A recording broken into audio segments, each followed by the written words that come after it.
querida igreja. Quero saudá-los com a paz de Cristo. Dizer que a gente está reunido em nome de Deus Pai, Filho e Espírito Santo. Dizer para vocês o quanto que eu estou grata por estar aqui, nesse momento, falando para vocês da minha gratidão, do que Jesus tem feito na minha vida. Em meio a todo esse distanciamento que a gente está vivenciando, mais um culto online, né? Que a gente possamos dar graças a Deus pelo pessoal que está se envolvendo, né? Para poder transmitir para todos nós o que a gente gostaria de estar domingo sentado aqui, né? Ouvindo, mas que a gente possa ter a mesma fé, o mesmo amor ao próximo, a mesma tranquilidade, o mesmo amor, em nome do Senhor Jesus, que a gente possa ter nas nossas casas também, tá?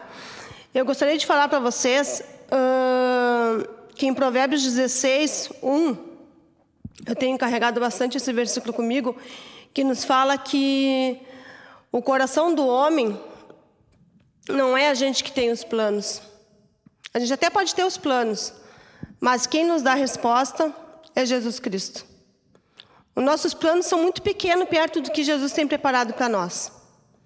Não tem comparação os planos que a gente tem perto dos planos que Deus tem para nós.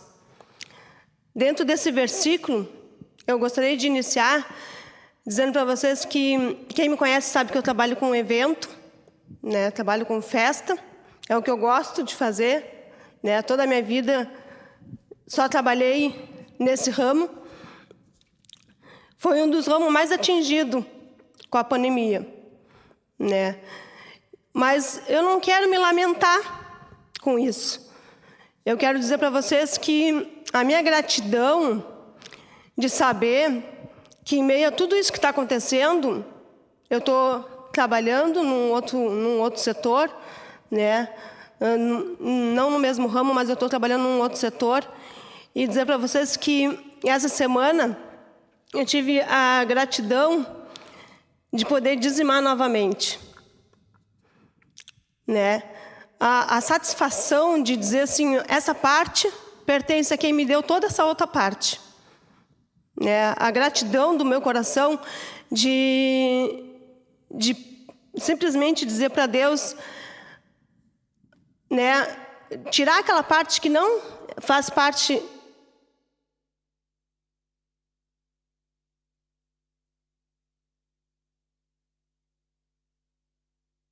de dizer, eu gostaria de passar para vocês que de eu saber que aquilo que eu recebi foi dado por Deus, e saber que eu tenho não obrigação, que nem a gente paga uma conta, uma fatura, mas que eu tenho um compromisso de passar, devolver para Deus o que é dele, que é o dízimo, a oferta. Isso é uma gratidão tremenda. Isso é uma parte de dentro de mim que parece que nesses 2 meses que eu não pude dizimar, isso estava me fazendo falta. E essa semana eu disse para o meu marido, eu estou feliz, eu estou muito contente, porque eu simplesmente pude tirar a parte de Deus e botar dentro do envelope. Isso parecia que estava fazendo falta para mim. Fez falta para mim. Então eu quero passar para vocês assim, ó, que as nossas preocupações, elas são muito pequenas perto do que deveria ser, né? Em Mateus 6:25, né, nos fala que as nossas vestes, as nossas comida, nossos bens, que não é para a gente se preocupar com isso. Que Deus Ele se preocupa por nós, né? Que não é para a gente deixar de dormir, né? Porque eu tenho que me preocupar com comer amanhã. É claro, a gente tem essa preocupação, né? Mas a minha preocupação maior deveria ser o falar do amor de Deus para as pessoas que não conhecem. Falar do amor de Deus pelo nosso próximo, de poder ajudar o nosso próximo, auxiliar o nosso próximo no que ele precisar. Senão não adianta nada a gente vir domingo na igreja, ouvir do evangelho, ouvir da palavra, só saciar a minha sede, voltar para casa e começar uma outra semana de jornada. A nossa função como cristão não é ter as preocupações que o mundo nos oferece, mas ter a preocupação de querer saber se o nosso próximo já conhece de Jesus. Gostaria de pedir para vocês que a gente possamos estar orando nas nossas casas, orar pelo nosso próximo, né? Orar por tudo que está acontecendo. Eu só não acho, como eu tenho certeza, que as nossas orações têm sido nesse sentido, que passe toda essa situação, que volte tudo ao normal. Mas eu tenho certeza, e a Bíblia nos dá a resposta disso. Nada que passar na nossa vida, Deus não saiba. Tudo que passar na nossa vida é a resposta dele. Vamos ter um momento de oração? Grande Deus, quero chegar diante de Ti, te render louvores, te dar graça, porque Tu é um Deus justo. És um Deus que nos cuida, apesar de não merecermos o grande amor que Tu nos dá. Mas quero Te dar graça, Senhor, porque Tu é persistente conosco. Tu não nos desampara. Tu sempre está junto conosco. Quero Te dar graça, Senhor, porque Tu tem nos cuidado. Em meio a tudo isso que está acontecendo, mesmo às vezes a gente se sentindo sozinha, mas ali Tu está ao nosso lado. Te rendo louvores, Senhor, porque Tu és digno de toda a honra e toda a glória, Senhor. E assim, que Tu esteja nos cuidando, nos protegendo, Senhor, conduzindo a palavra, que possamos nos sentir tocados, que possamos ter coração aberto para Ti, Senhor, que a palavra não possa só entrar e ficar conosco, mas que essa palavra que vamos ouvir, Senhor, que ela possa entrar e fazer diferença na nossa vida. Que a gente possa ter um propósito contigo. Que a gente possa ter uma aliança contigo, Senhor. Não só de receber, mas que a gente possa ter uma aliança de doar-se. De nós nos doarmos ao nosso próximo. Em nome do Senhor Jesus que eu oro e te dou graças. Amém.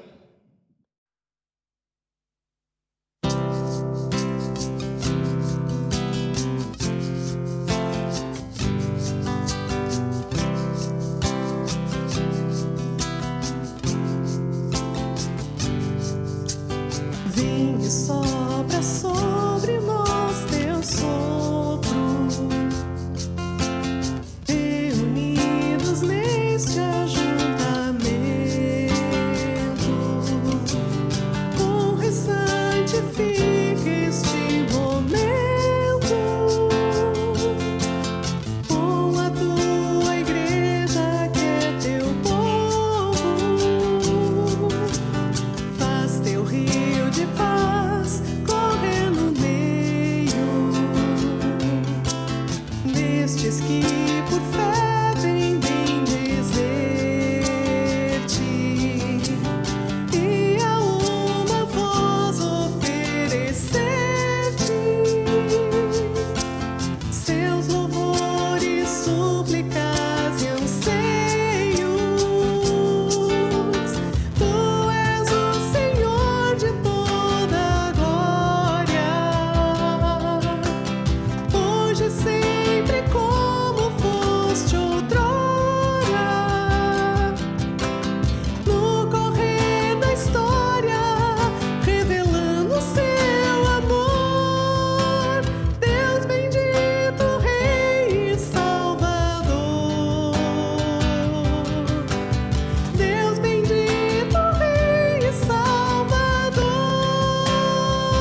necessita ser mudado, Senhor, porque tudo que há dentro do meu coração necessita mais de ti. Renova-me, Senhor Jesus. Já não quero ser igual. Renova-me, Senhor Jesus. Põe em mim teu coração, porque tudo que há dentro de mim necessita ser mudado, Senhor, porque tudo que há dentro do meu coração necessita mais de ti. Necessita mais de ti. Necessita mais de ti.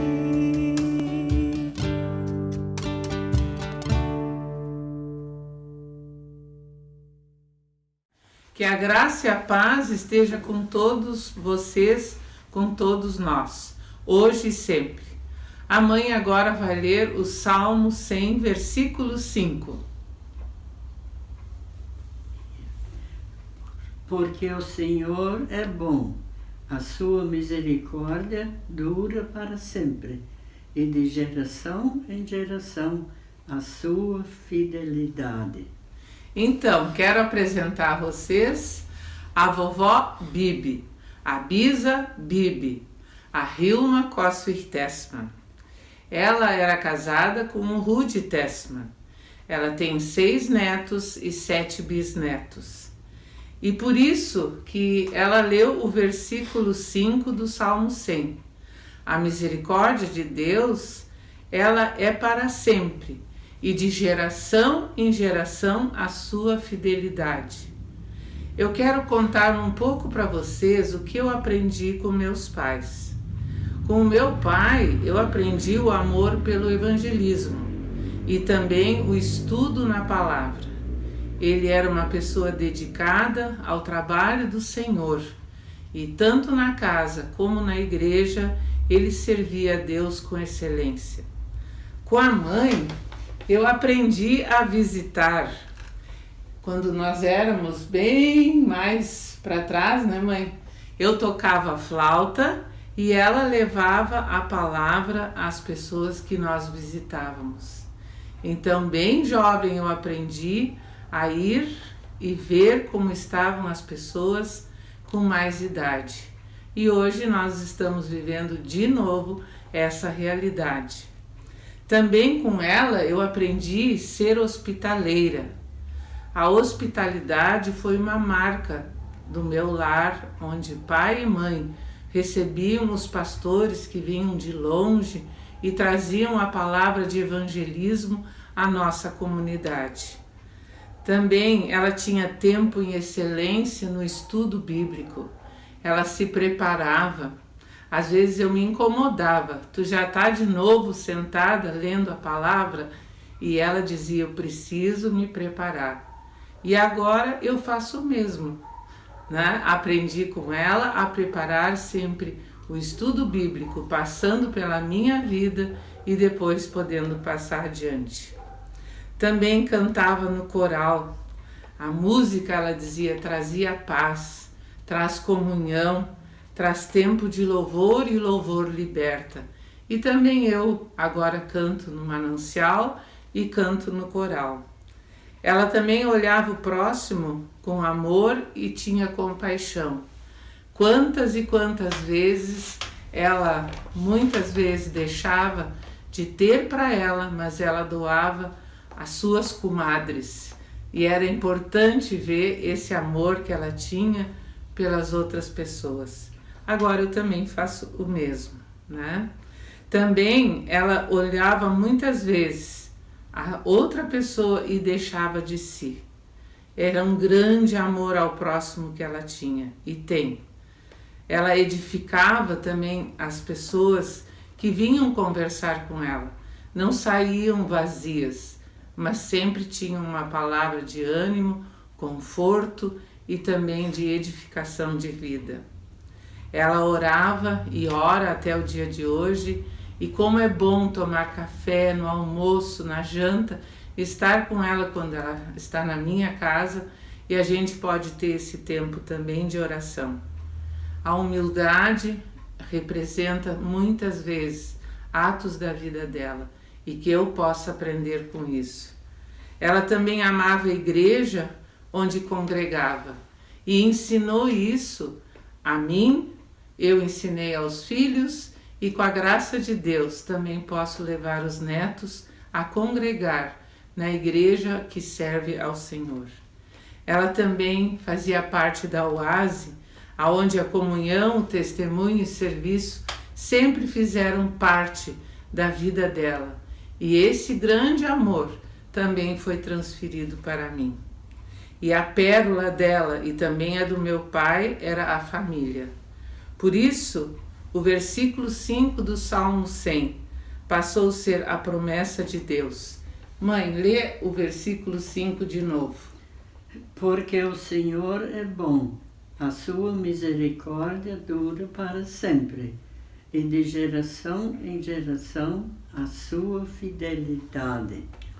Agora, quando a mente às vezes não permite que ela possa falar, eu fico feliz que, lendo a palavra de Deus, a gente aprendeu que de geração em geração a fidelidade de Deus está presente. E eu quero acrescentar mais um versículo, que é meu predileto na minha vida, que diz assim: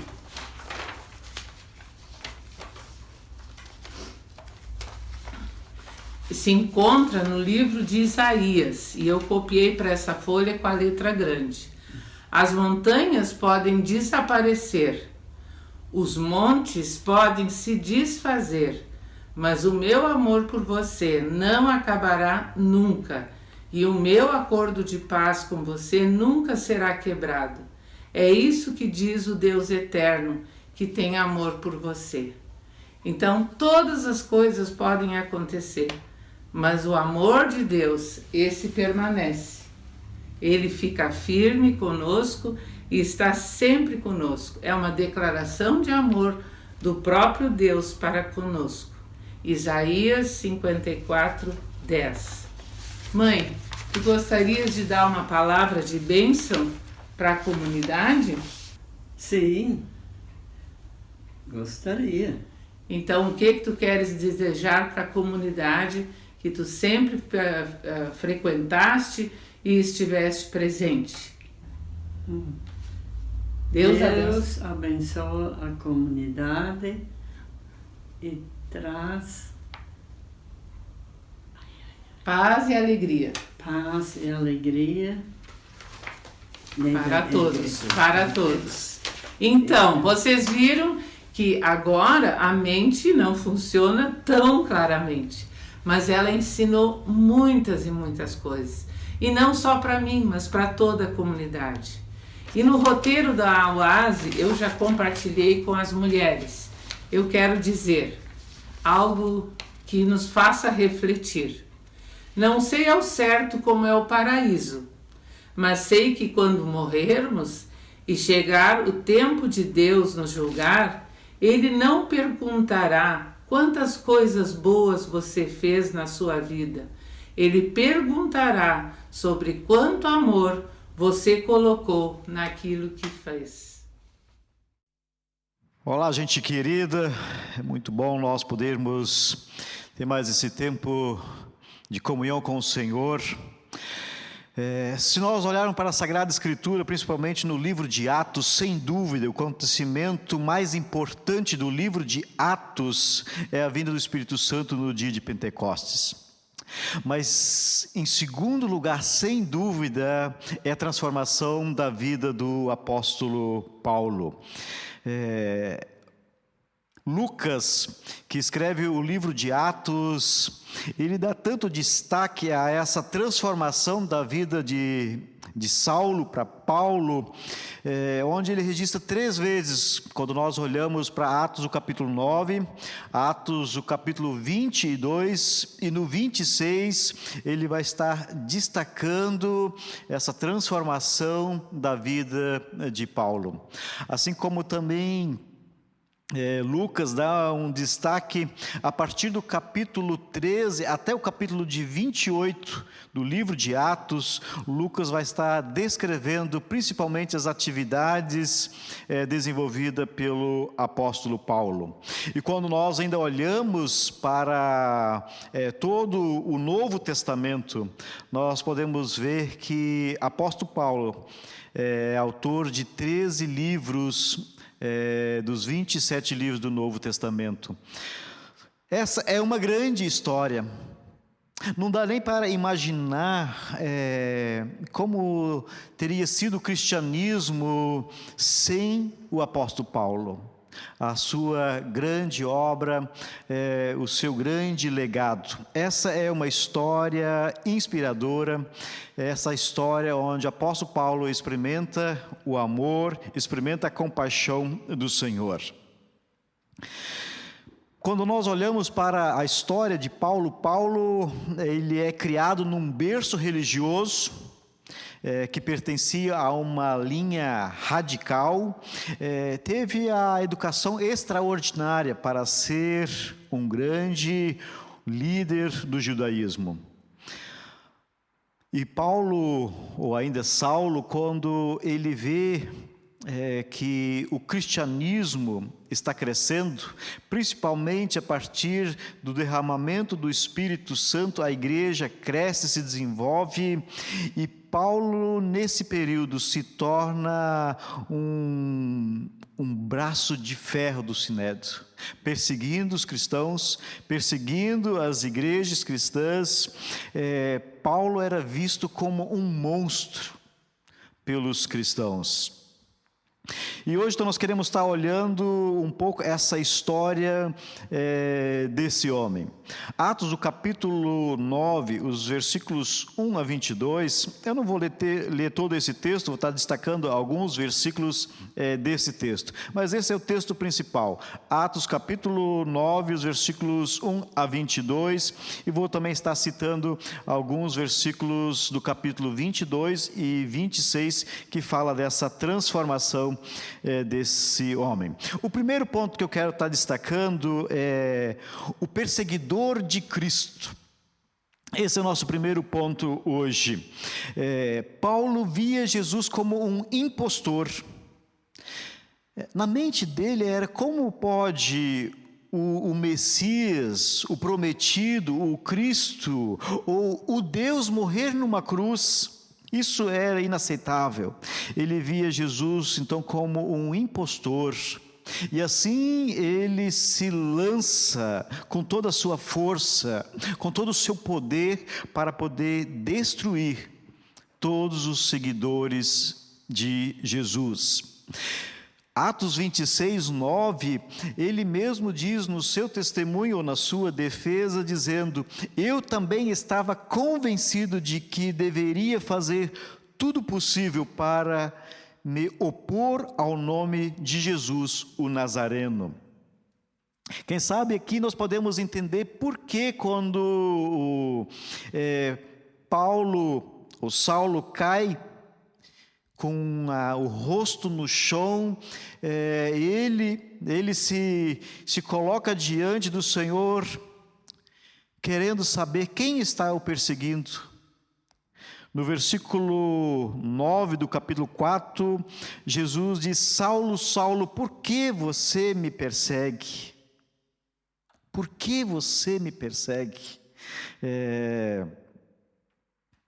Saulo, esse homem, visto como monstro perseguidor da igreja, no capítulo 1, ele coloca esse desejo de estar perseguindo, e não tinha limite.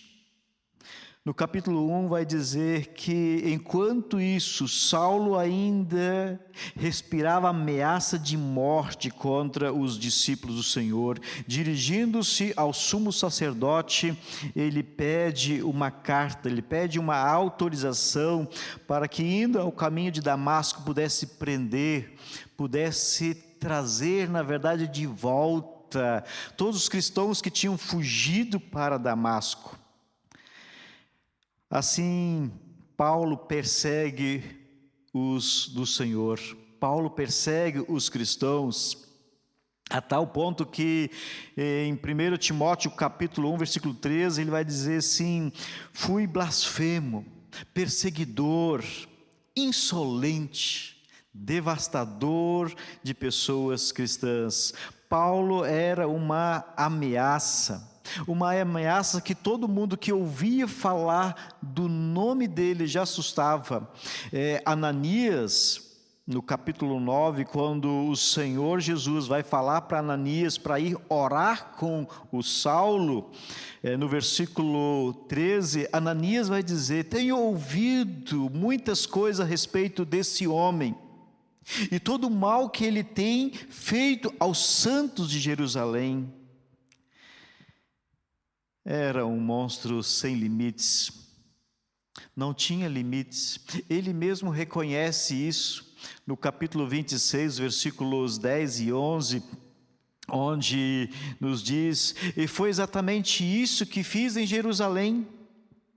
Com autorização dos chefes dos sacerdotes, lancei muitos santos na prisão, e muitos foram condenados à morte. Muitas vezes ia de sinagoga a sinagoga, a fim de castigá-los, tentando os forçar a blasfemar. Vejam isso, forçar eles a negarem a sua fé. Em minha fúria, diz ele, contra eles, cheguei a ir até as cidades estrangeiras para os perseguir. Que homem que nós talvez nos dias de hoje dizer que monstro. Eu não sei o que vem à tua mente quando você pensa numa pessoa com essa índole de maldade, de destruição, mas eu creio que na mente de muitas pessoas automaticamente vem: esse merece o inferno. Essa é a nossa lógica. Na nossa mente vai dizer: esse merece a condenação, esse merece, ou esse vai direto para o inferno. Eu não sei quantas pessoas, talvez, enquanto nós estamos olhando um pouco a vida de Paulo, a biografia de Paulo como perseguidor, destruidor de igreja, de pessoas cristãs, um homem maldoso. Talvez você tenha se lembrado de algumas pessoas que também fazem muito mal às outras pessoas, fazem muito mal à sociedade. Mas, gente querida, se eu e você, se nós já podemos dar uma resposta para Jesus, se nós temos Jesus como nosso Senhor e Salvador, não é porque nós merecemos, não é porque nós temos esse privilégio, mas simplesmente e unicamente é pela graça do Senhor Jesus.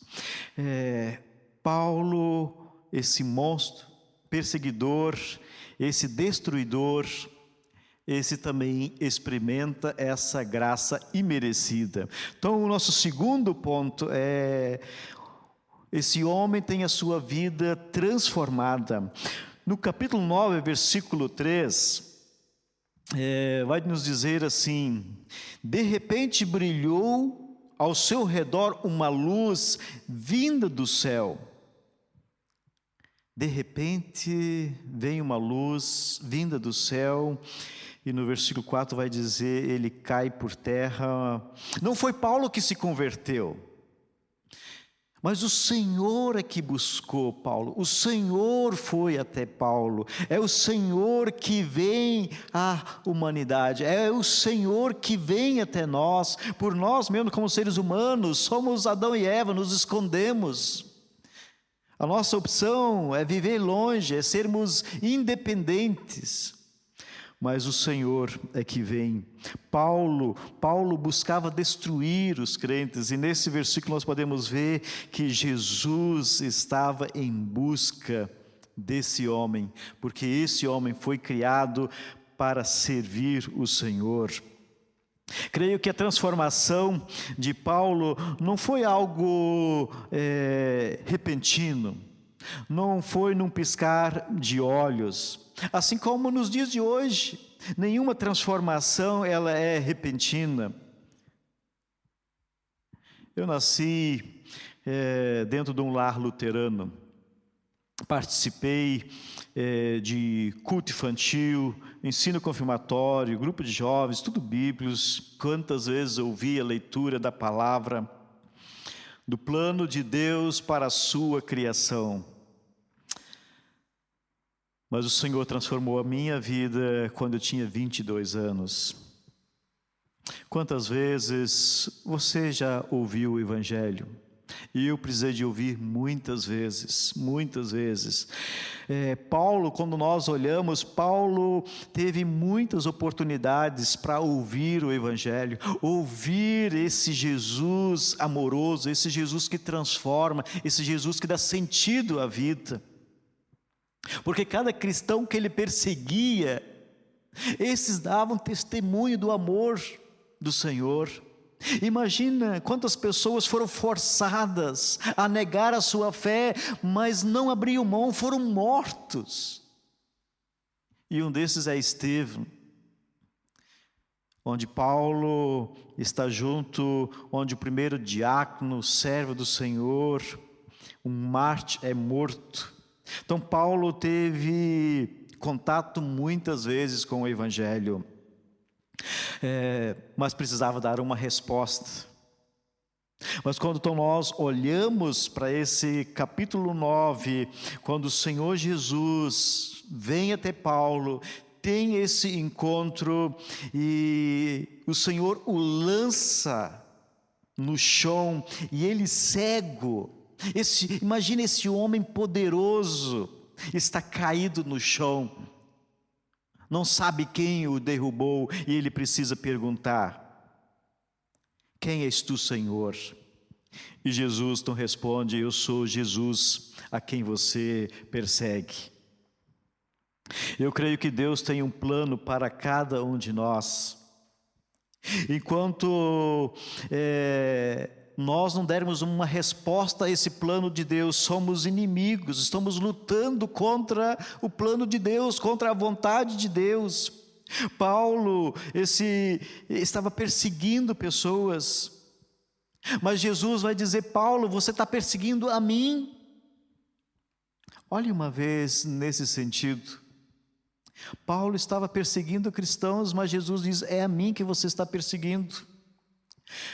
Quando nós olhamos no início do livro de Atos, quando a igreja tinha tudo em comum, um casal vende as suas terras e querem participar desse grupo, mas retém um valor da venda e vão dizer para os apóstolos: aqui está todo o valor.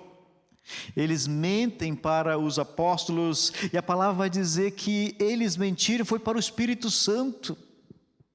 Assim também podemos olhar para a história muito conhecida, a história de Davi. Quando Davi, ele comete adultério, na verdade Davi abusa sexualmente de uma mulher casada, mata o marido desta mulher, e a palavra vai dizer que ele pecou, foi contra Deus, contra mim. Enquanto não dermos uma resposta ao plano de Deus, nós estamos contra Deus. Assim como também Jesus, no livro de Mateus, o capítulo 25, a partir dos versículos 36, quando ele está falando do julgamento das nações, ali também Jesus vai dizer para um grupo, ele vai dizer: benditos, entrem no reino, desfrutem do reino eterno. Desfrutem do reino eterno. E para esse grupo que ele vai dizer: desfrutem do reino eterno porque vocês me serviram. E a pergunta é quando? Quando? E aí várias situações onde Jesus vai dizer: quando estive fome vocês me deram de comer, quando estive sede me deram de beber, quando estava preso vocês me visitaram, quando estava nu me vestiram. A pergunta desse grupo é quando? Quando fizemos isso? E Jesus vai dizer: quando vocês fizeram algum desses meus menores irmãos, a mim o fizeram. E por segundo grupo, quando esse ele diz para a condenação eterna, esses também vão perguntar: Senhor, quando deixamos de te dar comida? Quando deixamos de te visitar? Quando deixamos de suprir as tuas necessidades? E Jesus também vai dizer para esse grupo: quando vocês deixaram de atender, quando vocês deixaram de suprir a um dos meus menores. A nossa vida, ou a prestação de conta da nossa vida é o Senhor. Aquilo que nós fazemos precisa ser para a honra e glória do Senhor. Paulo experimenta essa transformação, Paulo experimenta essa mudança, Paulo dá uma resposta ao amor do Senhor. E não é uma resposta da noite para o dia. Eu creio que é uma resposta racional. Existe aqui um diálogo. Quando nós olhamos para os versículos 4 a 6, há um diálogo aqui. O versículo 4 diz assim: ele caiu por terra ouvindo uma voz que lhe dizia: Saulo, Saulo, por que você me persegue? E Saulo responde: quem és tu, Senhor? E ele responde: eu sou Jesus a quem você persegue. Levanta-te, entra na cidade, alguém lhe dirá o que você deve fazer. Há um tempo de diálogo. E aqui Saulo percebe que quem está falando com ele é Jesus. Quem está falando com ele é aquele que é Senhor daqueles que ele estava perseguindo. Saulo reconhece que esse é Jesus, esse é o Cristo, esse é o enviado. E assim podemos olhar que no versículo 9, já em Damasco, ele tem esse tempo, são 3 dias de jejum, 3 dias sem comer e beber, 3 dias na presença do Senhor. A marca de uma pessoa transformada pelo poder do Senhor, ela quer saber qual é o propósito, o que Deus tem para ela. E ela faz perguntas ao Senhor: o que o Senhor quer com a minha vida? Como o Senhor quer que eu viva? Aonde o Senhor quer que eu me envolva? Eu creio que esse tempo que Saulo ou Paulo teve quieto nesses 3 dias foi esse tempo de ouvir, esse tempo de perguntar ao Senhor. E nós podemos nesse texto também identificar algumas evidências que ficam muito claras na transformação da vida de Saulo, na transformação da vida de uma pessoa. Nos versículos 9 e 11, nós podemos ver essa aquietação, se aquieta na presença do Senhor, tempo de jejum, tempo de oração. Quando o Senhor fala para Ananias: vá ao encontro de Paulo, e o Senhor vai dizer, ele está orando, no versículo 11, ele está orando, é uma evidência de transformação. Uma pessoa que tem a sua vida transformada, ela recebe o Espírito Santo. Isso nós podemos ver no versículo 17, quando Ananias está orando, ele diz assim: irmão Saulo, o Senhor Jesus, que lhe apareceu no caminho onde você vinha, enviou-me para que você volte a enxergar. Ele me enviou para poder orar contigo, que você seja cheio do Espírito Santo de Deus.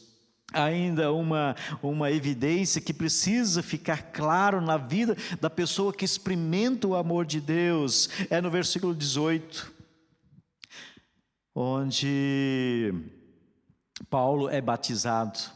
Para mim aqui transparece a partir que entende o que Deus quer com a sua vida. Ao ser batizado, ele está dizendo: eu quero ter um compromisso com o corpo de Cristo.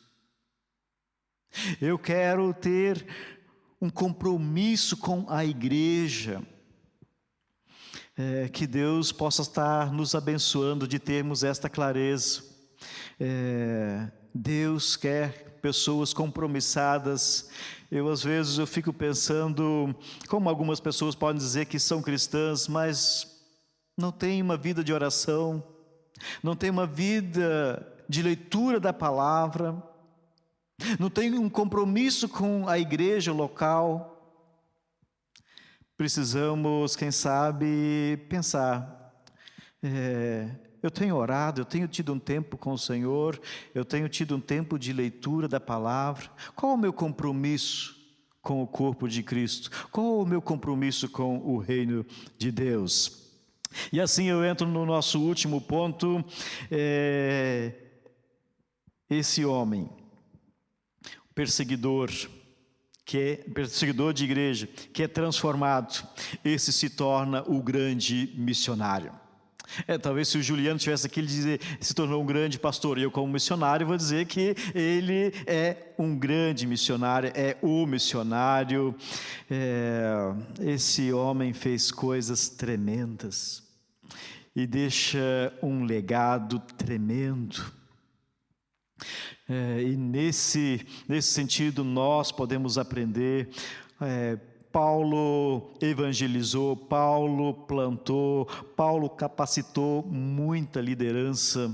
E por isso que eu quero também dizer, se você aceitou Jesus como seu Senhor e Salvador, você precisa fazer parte de uma igreja local. Você precisa se envolver com o grupo, você precisa se envolver com o ministério, você precisa ter o espaço da vivência da tua fé. Uma das grandes preocupações minhas com essa pandemia que nós estamos vivendo é como vai ser depois. Agora tem sido um tempo que não podemos nos encontrar presencialmente, não podemos nos envolver tanto com as pessoas fisicamente. Precisamos ter, sim, esse distanciamento. E nesse tempo nós temos recebido dentro das nossas casas muitas pregações, boas pregações. É verdade, a gente precisa saber peneirar, mas isso cada um de nós precisa escolher. Mas a minha preocupação será que isso não vai gerar um comodismo? E eu quero te desafiar a dizer que o Senhor não te chamou para ficar no seu gueto. O Senhor te chamou para você se envolver no reino de Deus. Os cultos online, isso é uma ferramenta tremenda, mensagens, você pode enviar para tantas e tantas pessoas, mas nós precisamos não nos acomodar a ficar em casa. Nós precisamos sim, quando pudermos sair do nosso espaço, colocar o nosso dom, o nosso talento à disposição do Senhor. Nós precisamos nos envolver com as pessoas que vivem e que estão à nossa volta. Nós precisamos entender o nosso contexto. Então Paulo, de grande perseguidor, se torna um grande perseguido. Mas o Senhor tinha dito isso para Ananias, quando o Senhor disse para Ananias, vá orar com o Saulo. Porque Ananias, ele diz, Senhor, mas eu conheço a história desse homem, eu sei como ele é maldoso. E o Senhor vai dizer, Ananias, esse homem foi escolhido por mim, ele me pertence. e ele vai sofrer muito em meu nome. E assim nós podemos ver todo um histórico de sofrimento e de dor, de muita perseguição. Já em Damasco, onde ele é levado e ele tem essa convivência com os cristãos, e lá mesmo ele já começa a pregar, mas ali ele também já é perseguido. E vai para Jerusalém e lá ele é rejeitado. E dali de Jerusalém ele sai e vai para Tarso. Ele fica em média de 10 a 11 anos em Tarso e fica nesse tempo de anonimato. Quem sabe estava se preparando, mas não se ouve falar o que ele fez nesse período. E quando vê, ele faz a sua primeira viagem missionária, e nessa viagem ele enfrenta enfermidade, ele enfrenta o apedrejamento em Listra. Um homem que sofre muito, e na sua segunda viagem missionária, não é muito diferente. Ele quer ir para a Ásia, e o Senhor diz: não, você não vai para lá. E o Espírito Santo então diz e orienta ele para ir passar pela Macedônia.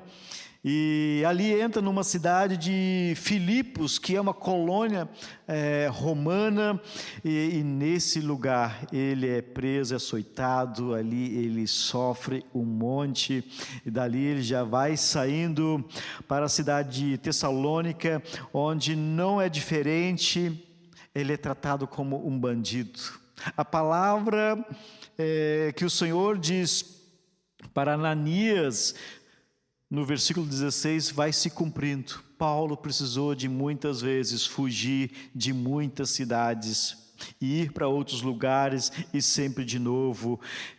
Assim nós podemos ver esse homem, mesmo sendo açoitado, perseguido, tendo situações difíceis da vida, não deixou de falar, não deixou de pregar, não deixou de vivenciar a boa nova do Evangelho.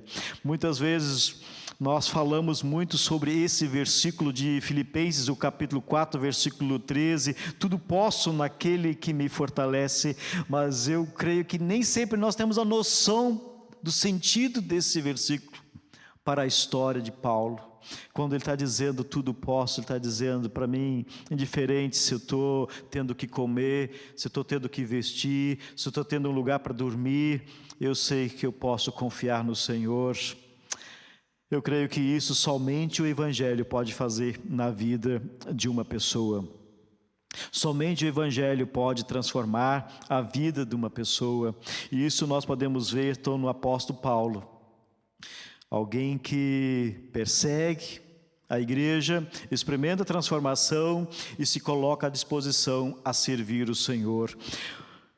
No capítulo 9, os versículos 20 a 22, nós vamos estar vendo que logo começa a pregar nas sinagogas que Jesus é o Filho de Deus. Paulo experimenta a transformação e se coloca à disposição, e não para, ainda que tenha situações difíceis. O versículo 22 diz: todavia Saulo se fortalecia cada vez mais e confundia os judeus que viviam em Damasco, demonstrando que Jesus é o seu Senhor. Que história, que história! Que história linda, desafiadora. E Paulo, talvez nas suas últimas cartas que ele escreve, ou uma das cartas que mais marca, em 2 Coríntios, o capítulo 11, os versículos 27 a 31, onde ele está dizendo do seu trabalho, do seu empenho. Ele vai dizer: trabalhei muito, arduamente, muitas vezes fiquei sem dormir, passei fome, sede, muitas vezes fiquei em jejum, suportei frio, nudez. Além disso, enfrentei diariamente uma pressão interior, a saber, a minha preocupação com a igreja. Ele se preocupava com a igreja, se preocupava com o corpo. Qual é o aprendizado que nós podemos tirar dessa grande história do apóstolo Paulo? Eu creio que ela nos ensina que não devemos desistir, não devemos parar de testemunhar o amor de Deus. Ainda que para aquelas pessoas das quais nós achamos que não tem jeito. Olha para essa história. Jesus transformou um destruidor em um plantador de igreja. O segundo aprendizado que nós podemos tirar aqui, que as situações mais difíceis da nossa vida que nós vivemos hoje, amanhã podem ser grandes bênçãos. Assim eu espero, assim é a minha esperança desse tempo de Covid que nós estamos vivendo. Quem sabe nós vamos sair com um grande aprendizado. Ainda o terceiro ponto para nós encerrarmos, não devemos resistir ao chamado de Deus. Deus nos ama. Ele deseja com que eu e você possamos amar uns aos outros. Ele deseja que nós desfrutamos desse seu grande amor. Ele deseja que nós tenhamos a certeza de que o amor dele é único e suficiente para nós. Assim, apóstolo Paulo diz: a tua graça me basta. Gente querida, hoje é a oportunidade. Hoje é a oportunidade, quem sabe, de eu e você dar uma resposta a esse amor de Deus, dar uma resposta ao Evangelho. Quem sabe hoje é dia de reconhecer que precisamos do Senhor. Hoje é dia de dizer: Senhor, perdoa a minha rebeldia. Quem sabe hoje é dia de dizer: Senhor, abre os meus olhos. Quem sabe hoje é dia de tomar a decisão: Senhor, eu quero obedecer a tua palavra. Que história tem te inspirado? Que histórias tem te inspirado? O meu desejo é que sejam histórias como estas, apóstolo Paulo, ou quem sabe histórias como a da dona Hilma Tessman, uma irmã querida da igreja que se dedicou e que até hoje ainda se dedica, até hoje ainda faz trabalho manual para servir, para estar doando às pessoas que precisam. Que história você está construindo? Que história você está construindo? Eu quero finalizar com uma palavra do Salmo 34:8, que diz assim: provem e vejam como o Senhor é bom, como é feliz aquele que nele se refugia. De novo, provem e vejam como o Senhor é bom, como é feliz aquele que nele se refugia. Que Deus assim te abençoe e que você possa construir uma história, quem sabe, que vai marcar a vida de uma outra pessoa para seguir os passos do Senhor Jesus. Fique na paz do Senhor Jesus. Amém.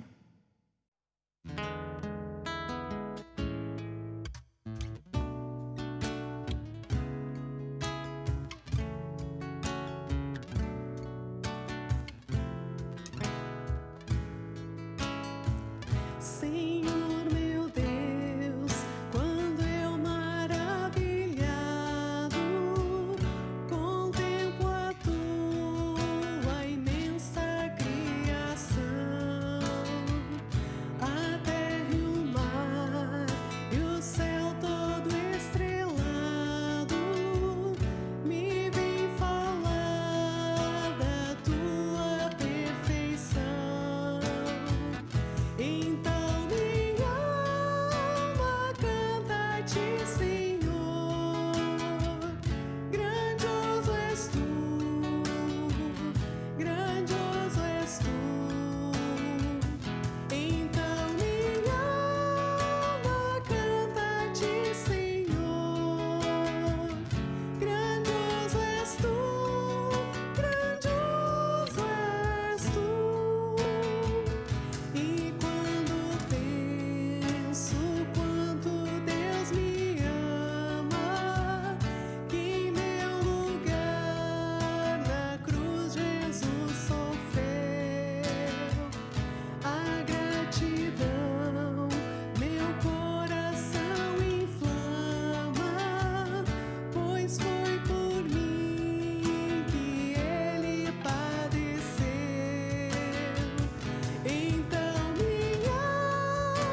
Queremos agradecer também a palavra que a gente teve agora há pouco, que essa palavra possa estar fazendo diferença na nossa vida, que a gente possa usufruir dela para falar para as outras pessoas de Jesus.